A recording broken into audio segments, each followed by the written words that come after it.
Hello বন্ধুরা, তোমরা সবাই কেমন আছো? তো আজকে আমি একটা বিয়ে বাড়ি যাচ্ছি রাধামোহনপুরে।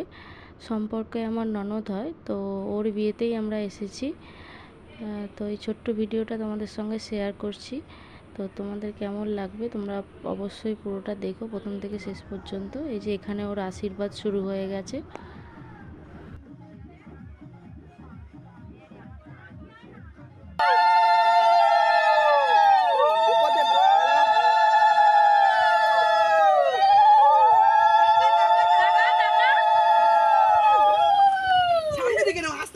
এখানে গায়ে হলুদ হচ্ছে।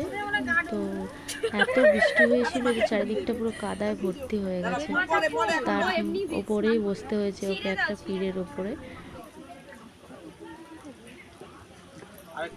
চলো তোমাদের একবার মণ্ডপটা দেখায়, খুব সুন্দর সাজিয়েছে। এখানটায় বিয়ে হবে। এই যে এটা একটা মন্দিরের চাতাল, তো এখানেই মণ্ডপটা সাজিয়েছে। এই মন্দিরটাতে একটা অষ্টধাতুর মূর্তি রয়েছে কালী ঠাকুরের, খুব সুন্দর মন্দিরটা। আর পাশেই একটা বিশাল বড় শিব মন্দির রয়েছে, মানে শিব ঠাকুরের মূর্তি রয়েছে। এই যে সন্ধ্যেবেলা এটা তোলা, সন্ধ্যেবেলা এই যে রেডি হয়ে চলে এসেছে, আবার বর চলে এসেছে। এই যে এদিকে বরণের পর্ব সব শুরু হয়ে গেছে, বরকে সবাই মিলে বরণ করছে এখানে।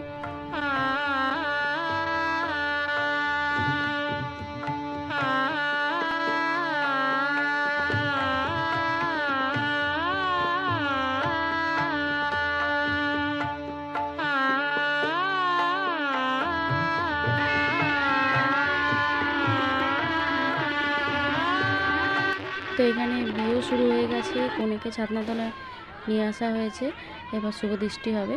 তো আমরা পুরো বিয়েটা দেখিনি, তার আগেই আমরা খাওয়া দাওয়া করে শুতে চলে গিয়েছিলাম, কারণ পরের দিন সকালে আমাদের ট্রেন ধরতে হবে, বেরোতে হবে বাড়ি ফেরার জন্য। তো তাই আমরা পুরোটা দেখিনি। তো তোমাদের এই ভিডিওটা কেমন লাগলো তোমরা অবশ্যই জানিও, এবং ওদের দুজনকে সবাই খুব খুব খুব শুভকামনা দিও, ওরা যেন খুব খুব ভালো থাকে এবং খুব সুখে থাকে। আর আমার এই বিয়েবাড়ির ছোট্ট মিনি ব্লগটা তোমাদের কীরকম লাগলো তোমরা অবশ্যই জানিও কমেন্ট করে। তো আবার দেখা হচ্ছে নেক্সট একটা ভিডিও, ততদিনের জন্য টাটা।